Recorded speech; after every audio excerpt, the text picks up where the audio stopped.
Garage. Aquí cabe todo el cine. Con Eric Estrada. Nuevo cine mexicano. Puentes.me.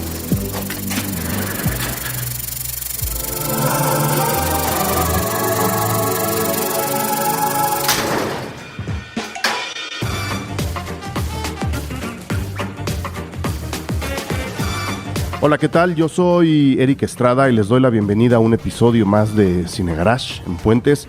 Y sí, como todo mundo lo sabe, aquí tenemos un espacio muy especial para el cine mexicano. Sabemos que les gusta, a toda la gente que nos escucha y que nos pide, sabemos que les gusta el cine mexicano.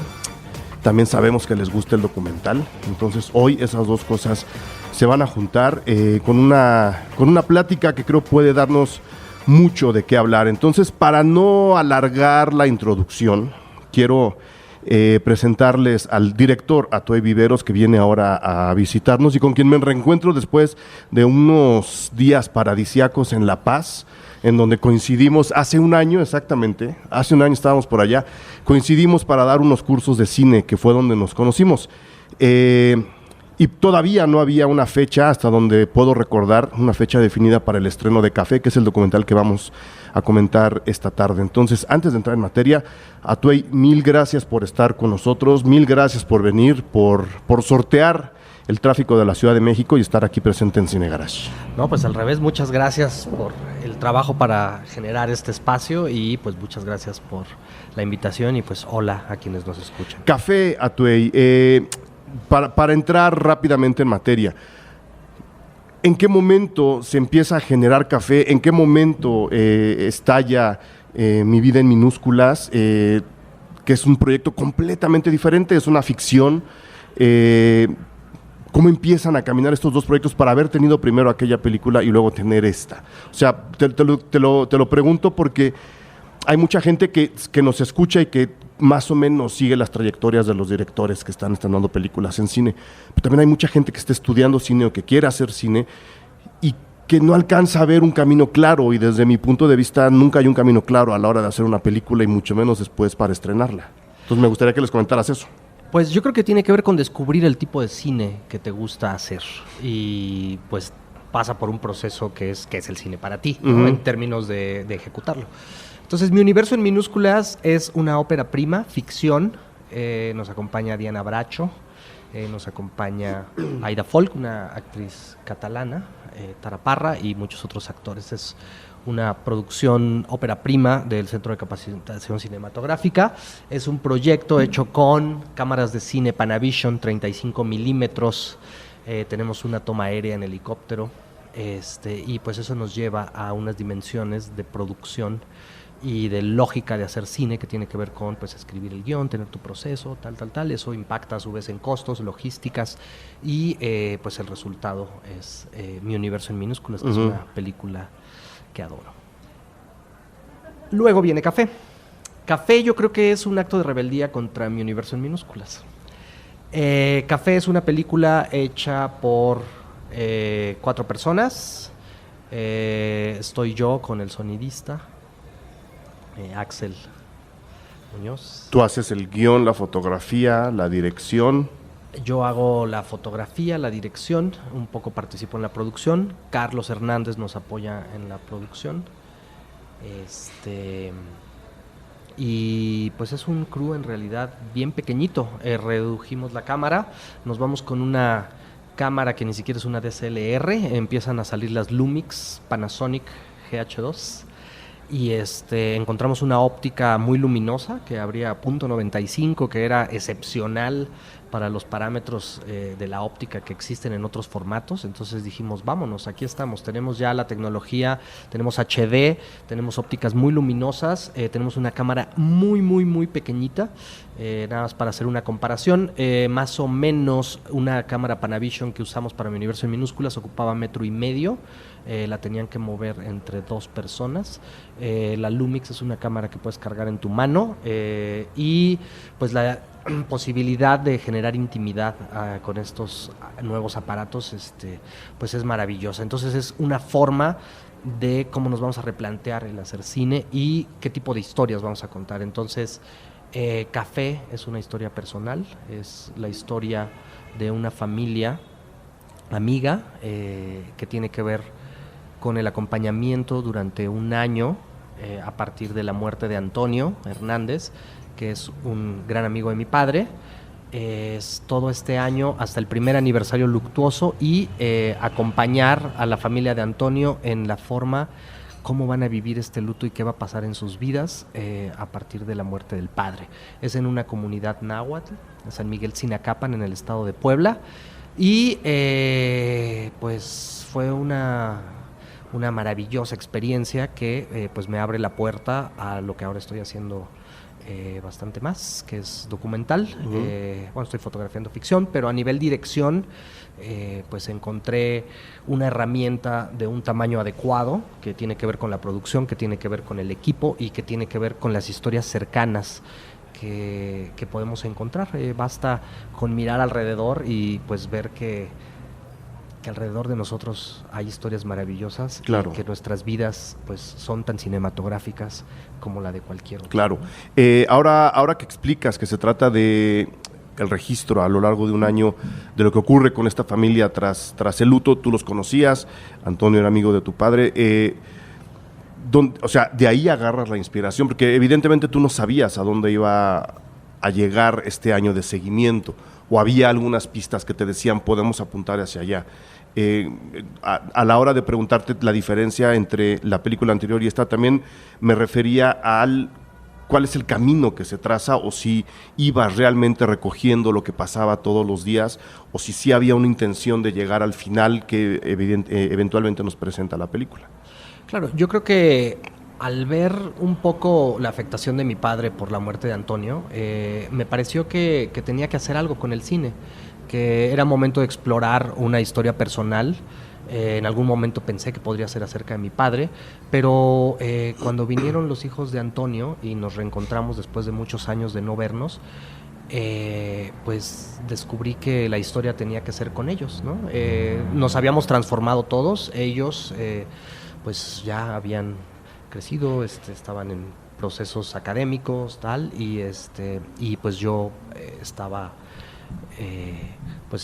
en este momento cinematográfico de estar dispuesto a explorar cosas emocionales y personales, y entonces ahí yo creo que se da el primer paso, esta necesidad de usar el cine para algo personal y ¿qué pasa? se me fue la... Nada. De tener el cine como un espacio personal, y una cosa muy importante, Jorge, el personaje principal, había desarrollado un pensamiento que era una mezcla entre su comunidad y estaba por graduarse para ser abogado de derecho.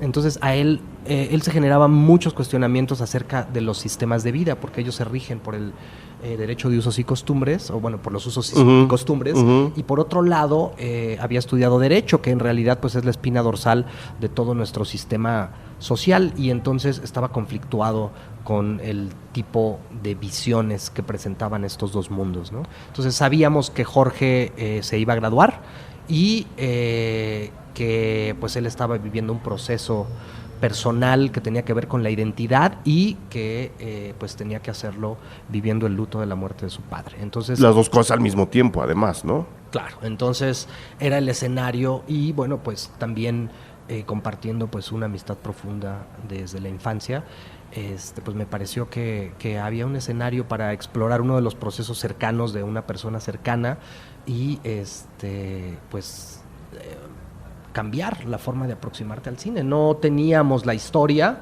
pero teníamos una emoción, teníamos una persona y mucho cariño hacia la historia que le estaba sucediendo, y entonces la ficción nos aproximamos, digamos, desde una parte como más intelectual, a partir de cómo escribes el guión, cómo se desarrollan los procesos de colaboración con otras personas, y acá era una historia pues totalmente, no sé, desnuda en el sentido de la emoción y en el sentido de la cercanía y de la posibilidad de filmar básicamente en el momento que tú quieres, activar el botón cuando sientes que hay algo que tienes que registrar, y a partir de ahí pues abrir un proceso de exploración para la historia. Y sin embargo, a pesar de todo lo que comentas, el documental presenta cierta lejanía sana con respecto a los personajes. ¿Qué es lo que estoy queriendo decir? Que los conoces bien, los conoces desde hace mucho tiempo, sabías lo que estaba pasando con ellos, pero el documental nos establece cierta distancia hacia ellos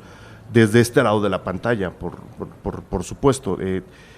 ¿Cómo conseguiste ese pequeño puente entre lo que estaba pasando con ellos, entre lo que tú estabas sintiendo de manera personal y lo que iba a acabar llegando a la pantalla? Que creo que sí es algo muy diferente, y me atrevo a decirlo a cualquier cosa que tú estuvieras sintiendo. Hay una frialdad muy sana en el retrato de estos personajes. Yo creo que tiene que ver con una idea base de utilizar el cine para que los otros se expresen. Entonces, es decir, ¿a qué nos referimos? Claro, cuando estás dirigiendo tu ficción, pues los actores hacen lo que tú quieres, se mueven como tú quieres y todo funciona, pues básicamente como tú lo diriges. Uh-huh. La idea también de cómo utilizar el lenguaje es cómo prestamos esta herramienta para que los otros se expresen a través de ella, y tú terminas volviéndote pues una especie de vehículo para contar estas historias. Yo creo que tiene que ver un poco con eso, con estar ahí, pero no necesariamente querer mover o querer manipular o querer, no sé, más bien es pues estar observando, y a partir de la observación vas encontrando que las cosas empiezan a tener un sentido, y es un proceso totalmente distinto porque sí, toma más tiempo.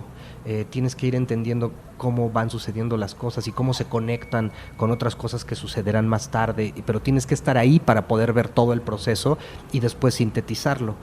Por supuesto, pues que hay una intervención y que hay pues una dirección, y que al final, esto es muy importante, al final también terminas haciendo una ficción. Uh-huh. Es decir, hay un momento donde estás ahí cuando las cosas están sucediendo, que pues ahí está, pero hay un momento cuando te sientas en la sala de edición donde estas personas que estuvieron contigo, pues en realidad se volvieron personajes. Y fue muy, no sé, pues aprendí también esta experiencia, que una cosa es lo que estamos compartiendo ahora, y una vez que queda registrado, cuando editas las secuencias y las vuelves a ver y las vuelves a ver y las vuelves a ver, y estás en el proceso de armado de la película, en realidad estás construyendo personajes. Y claro, entonces estás en realidad haciendo una ficción. Entonces lo vamos a llamar ficción para efectos de esta plática, ¿no? Porque sabemos que es un documental. En esta historia que acabas entregando, para no llamarla ficción, ¿no? En esta historia, porque además estás contando una historia. Los documentales acaban contando historias también, ¿no? Son historias que quizá no planteas al 100%, pero que se desarrollan al 100% en frente de tu cámara. Sí, yo ahí pues digo que es una ficción, porque pues termina sintetizando una vida. Exacto, en un espacio de tiempo. Entonces ya tenemos 1 año en hora y 20 de película. Claro, entonces terminas reinventando todo lo que sucedió para ponerlo de cierta manera que pues no es la realidad misma. Incluso todos los que compartimos ese momento en tiempo real estando ahí, podemos tener visiones distintas de lo que sucedió. Uh-huh. Entonces por eso digo que es una ficción, porque estás retocando todo lo que sucedió ahí en tiempo, en cómo encuadraste, en lo que decidiste grabar, en el acompañamiento sonoro, etcétera, ¿no? En cómo se suceden las secuencias unas a otras, y por eso digo que es una ficción. Una ficción, claro. Y la pregunta va hacia ese sentido. ¿En qué momento decides montar la película como está montada? No es un documental, llamémoslo lineal, no es un documental en donde corren varias historias paralelas, muy unidas una con la otra, pero donde claramente hay una división entre esta es una historia que está muy vinculada a esta, pero esta es otra historia completamente diferente. ¿Por qué decides también montarlo así? De una manera, no quiero que suene mal, pero de una manera que sea un poco más matemática, de decir, este es mi tronco y al lado están estas alas y todo sirve, pero quiero que vean que están muy separados al mismo tiempo. Claro, como este es un acompañamiento de vida, digamos, y era un rompimiento con la otra anterior parte, el ciclo dramático, Uh-huh. principio, desarrollo, fin. Entonces, había esta idea donde en realidad se nos presentaba un espacio de tiempo que era un año para el aniversario luctuoso. Entonces, eso nos lleva a un ciclo. Entonces, hay que pensar, o empecé a pensar la película como ciclos, o cómo empiezan ellos con el entierro y cómo finaliza la película con el primer aniversario luctuoso. Entonces, ahí hay una idea de ciclo, y dentro de este ciclo, pues me alejo de la idea de principio, desarrollo, fin. Claro. Con su clímax, ¿no? Entonces, es como, bueno, pues vamos a observar cuál es el ciclo por el que atraviesan ellos y después sintetizarlo. Aquí, decir que yo participé de la edición es, yo más bien tengo que agradecer y reconocer el trabajo de Pedro Gómez García, que pues él también hace este proceso conmigo, o sea, así como yo lo hago con lo que está sucediendo, él lo hace con el material que vamos grabando. Entonces, pues él va mirando y a su vez, pues vamos conversando sobre las secuencias, pero a mí me gusta mucho dejar el material en sus manos para ver cuál es su interpretación de lo que sucedió. Es decir, ya el material yo considero que tiene una intención al momento de ser grabado, desde los emplazamientos, desde cómo te aproximaste, y creo que esas emociones que son abstractas pueden transitar por la película sin hablar de ellas. Entonces, me encanta cómo Pedro reinterpreta pues las horas que yo le llevo y cómo arma las secuencias, y al final es impresionante ver cómo podemos estar de acuerdo. Es un proceso también con él Claro. de ir encontrando la película, pues vas filmando, vamos catalogando, vamos viendo qué secuencias. También está el proceso de intervención de Mónica Revilla, que ella es guionista, y ella pues miraba el material y hacía trazos de personajes a partir de lo que había, de lo que íbamos recogiendo. Entonces ella podía ir viendo y me decía, mira, tienes muchísimo material para presentación de personaje. Yo creo que esto que pasa aquí, todo está padrísimo, pero pertenece a presentación de personaje. Nos falta que haya un desarrollo de cómo es que se explica cada uno de los personajes. Ok, entonces había que perfilar las antenitas hacia ese lugar. Entonces yo creo que es un trabajo conjunto de organización de los materiales para la elaboración de la película, y pues ese es un trabajo pues que se hace pues en equipo. Uh-huh. Yo ahí casi que ahora sí te puedo decir que pues hacemos un equipo. Claro. Y yo a veces siento que hasta soy el que menos participa. Déjame hacer la pausa de este episodio y venimos con una pregunta que a mí siempre me intriga en los documentales. Ahora venimos.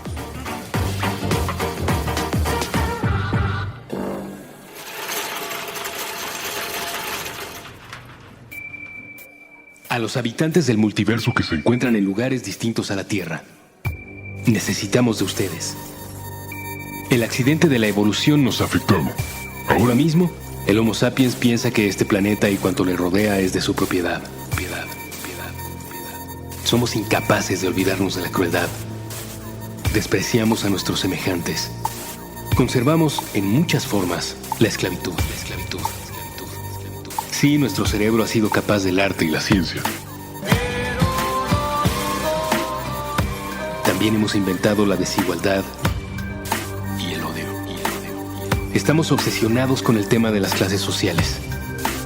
Tendemos a hablar de los otros mediante etiquetas. Hemos diseñado un sistema donde la desgracia ajena nos resulta benéfica. Pero imaginen cómo cambiaría todo si ustedes, habitantes de otro universo, galaxia o planeta, nos demostraran que no somos únicos ni especiales. Un solo contacto sería capaz de transformar cuanto pensamos acerca de todo. Ni siquiera tendrían que acercarse demasiado a nuestro aire contaminado. Así que, si están allá afuera, si existe alguna forma en que su tecnología sea capaz de recibir y decodificar estas palabras, envíen un mensaje de vuelta. Dejen que comience un periodo nuevo y que el hombre empiece a ser una criatura menos letal para sí misma.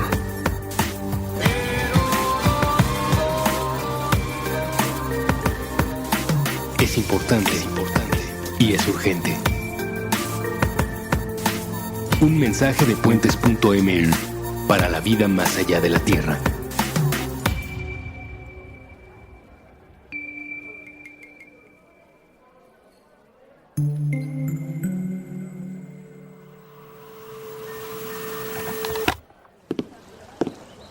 Nunca se cruza el mismo puente dos veces.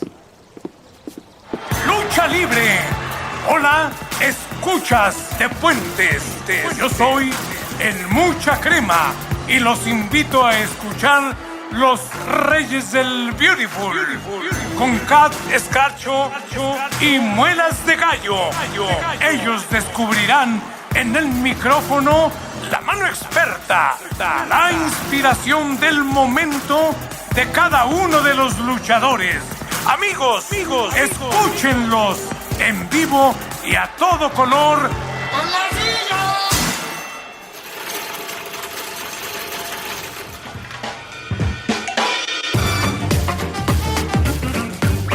Muy bien, Atuey, casi siempre hago esta pregunta, pero normalmente salen, obviamente la cosa es de los invitados, la pregunta es completamente estúpida, pero la respuesta nunca lo es.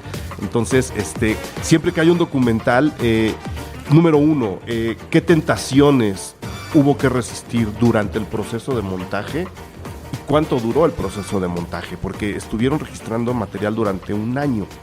No sé cuánto tenían, si hubo historias ahí que dijeron no puede salir porque no nos aporta nada, o simplemente se centraron a la hora de recoger el material en lo que ya sabían que les iba a dar el discurso que estaban buscando.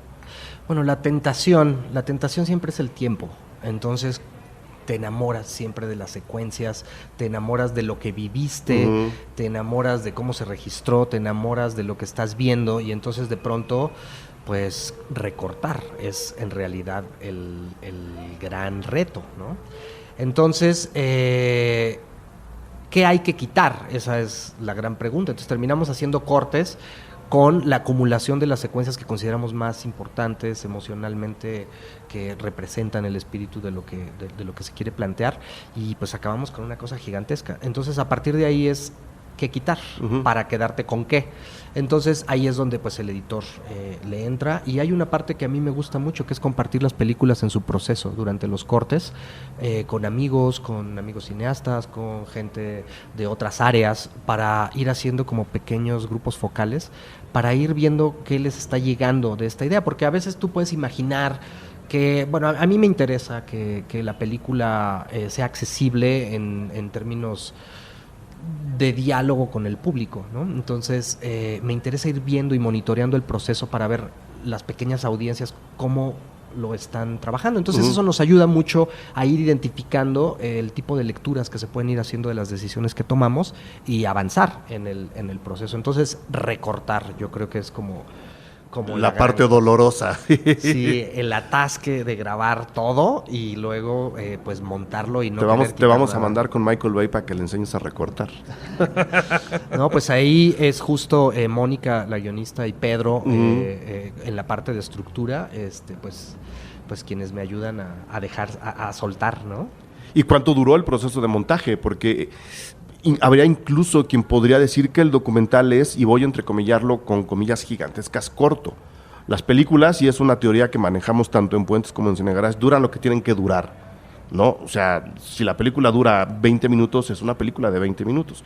Si el documental dura 1 hora y 20, como es el caso del tuyo, no significa ni que sea un documental fácil ni que sea un documental simple. Simplemente lo que quisieron contar cabe en 1 hora y 20 minutos, pero el proceso de montaje obviamente dura muchísimo más. En tiempo, ¿cómo cuánto fue decidir que sí, que no? Bueno, en tiempo más o menos fueron periodos. Primero, un periodo de 2 semanas de rodaje, otro periodo de 2 semanas de rodaje, un periodo de 1 semana de rodaje y otra semana de rodaje. Total, 6 semanas. Y de ahí son 6 meses de montaje, más o menos. Entonces, pues soltamos el proceso y a veces nos alargamos un poquito más. Tratando de que pues la película vaya avanzando y tener estos procesos, enseñársela a otros que nos digan, a veces dudas, entonces a veces tienes que tomar también un poquito de distancia porque ya empiezas a tomar decisiones, pero pues mueves una cosa y se altera toda la percepción del conjunto y pues bueno, esa fue la duración en la que estuvimos. ¿Qué más? Nada, a la hora de revisar el documental, número uno, creo que yo ya la había visto. Es una conversación que tengo que hacerte. No sé en dónde, pero creo que yo ya lo había visto. Porque antier que lo estaba revisando para la entrevista, yo decía, claro, a este chico ya lo conozco, está estudiando Derecho, ¿no? Como que tenía yo alguna información. Obviamente estuvo en festivales, ha estado pasando por ahí, en una de esas igual por ahí lo caché. Pero justo viendo la historia de José, ¿se llama? Jorge. Se está convirtiendo en abogado, ¿no? Toma la decisión de trabajar en la comunidad, para la comunidad. De repente yo sentí como que ahí a mí me habría jalado mucho mi parte combativa de decir, vamos a seguir a este chavo y vamos a seguir los casos que se le plantean y eventualmente llegaremos al año del duelo. Pero el documental toma una actitud muy tranquilizadora de decirte, él está empezando una nueva vida mientras acabó la de su papá, o por lo menos yo así lo interpreto, ¿no? Él está llegando al final de su carrera, se titula, va a trabajar para su comunidad, y es como empezar una nueva vida mientras está dejando ir la de su papá. Y todo es como, ¿sabes? Como una ola pequeña de esas que te pegan y dices, ya entendí, no necesito el trancazo grande, ¿no? ¿Eso ya estaba pensado, no hacer un documental escandaloso? Pues es que, mira, sé que no lo necesitaba, porque viéndolo, cuando lo ves terminar dices, claro, es que no necesitaba hacer un documental escandaloso, pero te digo, mi lado combativo, que es muy rabioso, decía, por ahí, y al final no, me tranquilizan y me dicen, no, espérate, te vamos a enseñar más cosas. Yo creo que lo que me gusta de esta película es el acompañamiento a las emociones y las personas. Y luego sí, también a veces pues hacemos otro tipo de cosas un poco más contundentes y tal, metiendo la mano un poco más en el lenguaje. Yo creo que también se determina mucho el ritmo a partir de cómo viven ellos. Uh-huh. Entonces acá de pronto necesitamos como cosas más rápidas porque estamos acostumbrados a que todo se mueva a una velocidad pasmosa alrededor nuestro, ¿no? Entonces yo creo que fue natural, no pensamos que teníamos que ir por ahí mira, él se está convirtiendo es su ciclo de vida, él sí. Es lo que es, ¿no? Y había que cerrar el ciclo. También esa es una de las grandes tentaciones en documental, ¿cuándo dejas de filmar? Porque siempre pasan cosas que piensas que son importantes y todo el tiempo es importante, entonces es de, bueno, muy bien, ¿y cuándo vas a cerrar tu proceso de estar filmando? Entonces era sano, yo creo que plantear la transformación de lo que era a cómo puede vislumbrarse su vida futura, influenciado en su decisión por el padre. Sus estudios son una especie pues de memoria y dedicación a su padre y a su madre, y qué es lo que él pretende hacer pues con este legado, ¿no? Que es el esfuerzo que los padres hicieron para que él pudiera ir a la universidad. Y dentro de él, porque a veces es como, ir a la universidad, pero entonces dentro de él hay un conflicto que es, yo voy a la universidad y entiendo esto, pero también mi mundo se rige de otra manera, entonces también hay una decisión de cómo quieres vivir, ¿no? Entonces, y esa decisión es, ¿me tengo que ir? O sea, ahora que aprendí esta información y esta carrera, pues ¿a dónde tengo que ir para ejercerla? Y entonces me tengo que mover. Todas las voces eran como de, bueno, pues ahora te vas y pues trabajas, ¿no? Chambeas de abogado, te vuelves funcionario público. Te vuelves funcionario público. Y él pues decía, pues es que yo pues quiero servir a mi comunidad y la comunidad se rige por usos y costumbres. Entonces lo que él encuentra es que él puede ser un puente entre estos dos mundos, porque en el mundo de las comunidades de pronto pues tenemos gente presa pues porque no habla castellano, por ejemplo, sí. ¿No? No se le proporcionaron traductores, etcétera. Entonces hay como un sinfín en este choque de culturas, pues hay también un montón de fisuras y de espacios donde él podía participar conociendo su lengua, conociendo sus costumbres y conociendo cómo funciona el mundo del derecho y el mundo de la justicia, digamos, encarnada a través de la ley. Y me parece que él encontró que ahí él podía hacer un espacio y es algo maravilloso porque tampoco hay tanta gente que lo haga. ¿No? Y sobre todo, una decisión muy valiente es decide quedarse, decide que no tiene que irse a un lugar distinto para hacer lo que él quiere hacer. Eso a mí es una de las decisiones muy valiosas. Yo respeto las decisiones de, pues, cuántos millones de compatriotas tienen que abandonar el país o cuántas personas tenemos que movernos de ciudad para hacer lo que queremos. Entonces, encontrar la posibilidad de hacer lo que te gusta, tu vocación, y hacerla en tu contexto, me parece que es valiosísimo. Y de ahí también la decisión de hacer documentales alrededor de las historias que están cerca de nosotros, sí, para quedarnos. claro, como las de él, ¿no? Que hay historias alrededor, que es lo que no hemos contado, porque también queremos que la gente vea el documental, para que él tome esa decisión. ¿Cómo le ha ido con el público, Atuey? ¿En dónde se ha visto? ¿Cómo ha reaccionado la gente? ¿Cómo se enfrenta la gente, incluso fuera del país, ante una lengua como el náhuatl?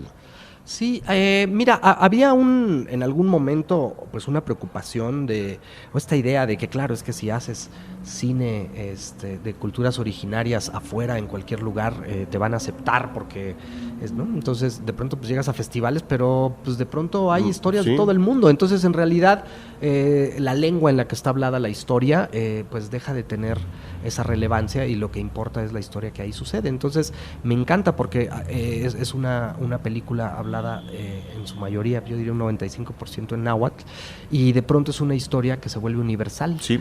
Entonces abordamos en realidad el tema del padre, y entonces abordamos los procesos de ellos como familia, de cuando están dialogando las cosas que tienen que resolver, y entonces pues es muy bonito. Yo diría que el mayor aprendizaje que me deja haber hecho esta película es aprender a que se puede vivir en familia a través del diálogo. Entonces tienen una forma de dialogar y lo hacen en torno a una taza de café. Uh-huh. Normalmente cuando se sientan a la mesa, la costumbre está la olla de café ligero en el fogón, y llega el momento de sentarse a la mesa donde se sirve una taza de café, que es la bebida normal, y entonces comienzan las conversaciones. Entonces yo creo que eso fue lo que me dejó marcado de esa comparación entre lo que yo imagino que tiene que ser su mundo, entre lo que es mi mundo y entre lo que descubro que verdaderamente es, donde aprendo un montón de cosas. Uh-huh. Y encuentro una forma distinta a la que yo había conocido de cómo vivir mis propios procesos, y con mi familia y con mis amigos y con mi comunidad y con la gente cercana. Claro. Al final del documental hay una lista larga de agradecimientos y hay nombres muy importantes ahí.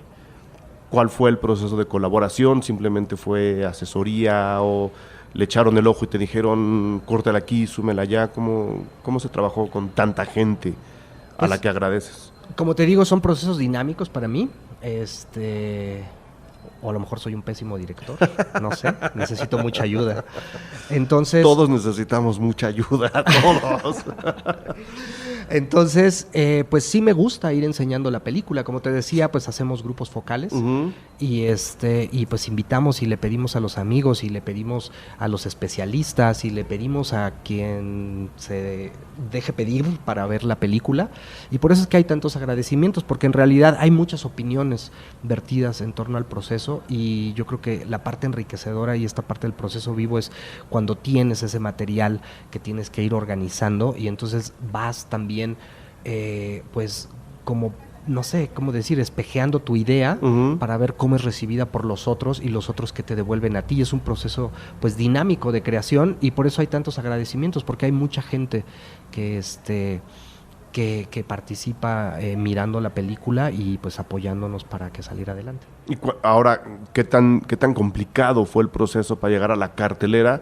¿Y en dónde va a poder ver la gente el documental? Porque, bueno, me imagino que estará en la Cineteca Nacional, lo cual es, número uno, de reconocerse, número dos, de aplaudirse. La Cineteca ha cobijado las películas que la cartelera comercial normalmente desprecia. Hablo de las películas mexicanas, por supuesto.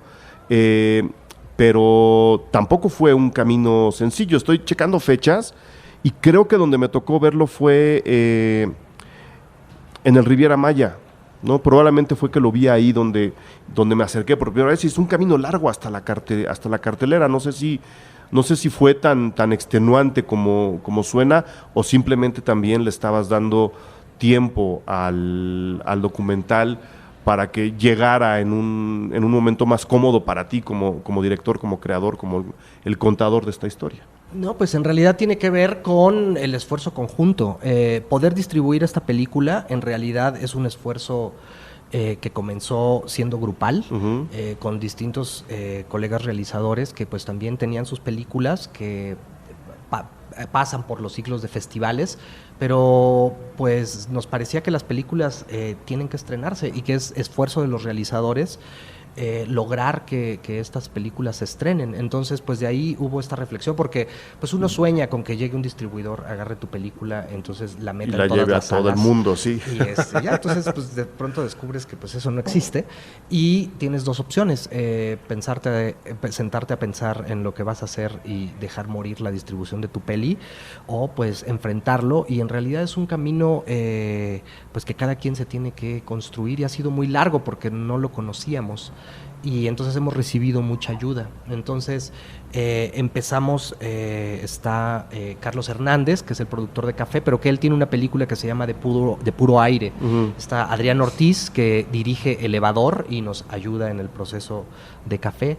Está Juliana Fanjul, que tiene una película que se llama Muchachas.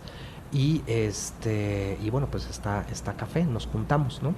Entonces, pues decidimos que en algún otro momento hubo otros apoyos de otras personas. Fuimos a, por ejemplo, un taller de exhibición cultural en el CAI hace como 2 años con Luna Marana, y conocimos a Paula Astorga y gente que nos fue apoyando. Conocí a una persona muy importante en ese momento para Soñar en el proceso de distribución, Fernanda Río, y también estuvo Erika Mercado y Gabriela Rubalcaba en el proceso, como con esta idea de lo que hay detrás es cuál es el circuito al que podemos tener acceso las películas que no podemos entrar al cine comercial.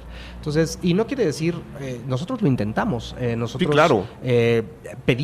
reservamos sala en una cadena comercial. Estuvimos pues dispuestos a pagar lo que hay que pagar para que te dejen exhibir y tal. Hicimos nuestro proceso y nos avisaron para decirnos que pues que no van a podernos dar las salas que habíamos reservado, y entonces porque la película de Michael Bay dura 3 horas, ¿no? Pues sí. En parte. Nosotros sabíamos también que no es el tipo de lugares en donde nos interese, no por desprecio a la sala, nos encantan sus instalaciones, solo creemos que el tipo de diálogo que construyen ellos con el público es diferente. Es distinto, es para un público que es diferente, y nos encantaría que las salas comerciales, y además ellos sí saben construir esos públicos, sí, porque hay muchos festivales que se realizan en salas comerciales y las cadenas comerciales invierten para construir esos puentes de comunicación para llevar a esos públicos. Pero bueno, es un debate muy largo sobre mercados. En lo que a nosotros respecta era que sabíamos que teníamos que construir esa red, y también pues fue descubrir que hay muchos espacios, muchos cineclubes, mucha gente que en realidad está haciendo esfuerzos también por enseñar cine mexicano, y de pronto ver plazas públicas con funciones de ambulante, con películas nacionales donde están llenas, significa que pues la gente sí quiere ver películas.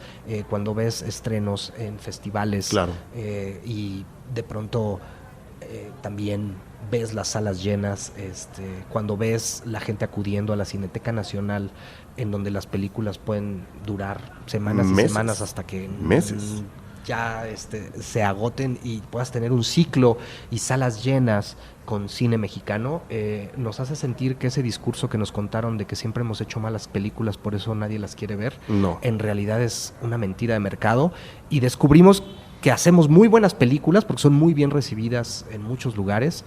Café ha sido multipremiada, y muchas otras películas mexicanas, y por otro lado también hemos tenido funciones masivas maravillosas. Entonces eso más bien nos enseñó a que tenemos que juntarnos pues con la gente que también está interesada en que esto suceda, para encontrar los públicos que estén interesados en ver el tipo de películas que hacemos y cerrar nuestro ciclo de la realización a la pantalla con nuestro público. Exacto. Y descubrimos que pues es un público pues que ahí está, pero que nos está costando trabajo hacer esos vínculos entre cineastas, lugares donde se exhiben estas películas, y el público que gusta de ver sus propias historias, para cerrar el ciclo. Entonces llegamos a la conclusión de que había que hacer un esfuerzo para construirlo. Y pues así, entonces tenemos una ruta que abarca alrededor de 30 distintas salas alrededor del país. Ha sido pues una labor pequeñita entre colaboraciones de yo conozco porque mi película estuvo y conocí a una persona que puede poner la película entonces cuando sumamos todo esto, pues yo también, y entonces vamos a juntar, escribir, y pues quién nos acepta, quién quiere poner las pelis, y bueno, pues estrenamos en la Cineteca Nacional, que también es un gran orgullo, que es un espacio que sigue abriendo un poco las puertas. Importante, ¿no? Es un espacio que abre las puertas al cine. Y no, lo que está padre con la Cineteca es que te dejan un rato y puedes en realidad compartir tus películas. Yo espero que dure mucho esta posibilidad y creo que ese va a ser nuestro pilar de lanzamiento el 17 de agosto, y de ahí vamos a 25 salas, más o menos. Por ahí. Y entonces vamos a estar en el Centro Cultural Universitario, Cinemanía, Cine Tonalá, la Casa del Cine, vamos a estar con el IFAL, en la UNAM, en la ENA, Faro de Aragón, y pues vamos a ir teniendo muchas proyecciones. Muy bien. Muy bien, pues yo te quiero desear toda la suerte del mundo, Atuey, a ti, al documental, a lo que sea que vayas a hacer después.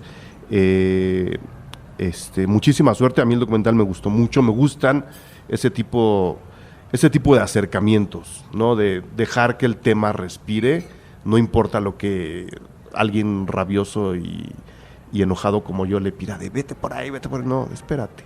Te voy a enseñar más, te voy a enseñar mejor, tú nada más déjate llevar. Entonces, agradecerte el esfuerzo y muchísima suerte con el estreno. Pues muchísimas gracias, y cerrar diciendo que bueno, a la gente que le guste ver nuestro cine mexicano, pues que nos acompañen, y también invitar a las personas a que se acerquen, quienes no tengan pues experiencias, digamos, con este cine que estamos haciendo, que acostumbren ir mucho más a las salas comerciales. Yo diría, pues dense una oportunidad, me comprometo y hago el trato de que les voy a mostrar una historia que les va a abrir las puertas a vernos a nosotros mismos, a ver historias cercanas de una manera que los van a conmover y les va a gustar. Yo lo puedo decir, les va a gustar. Mil gracias, Atuey. Ok, muchísimas gracias.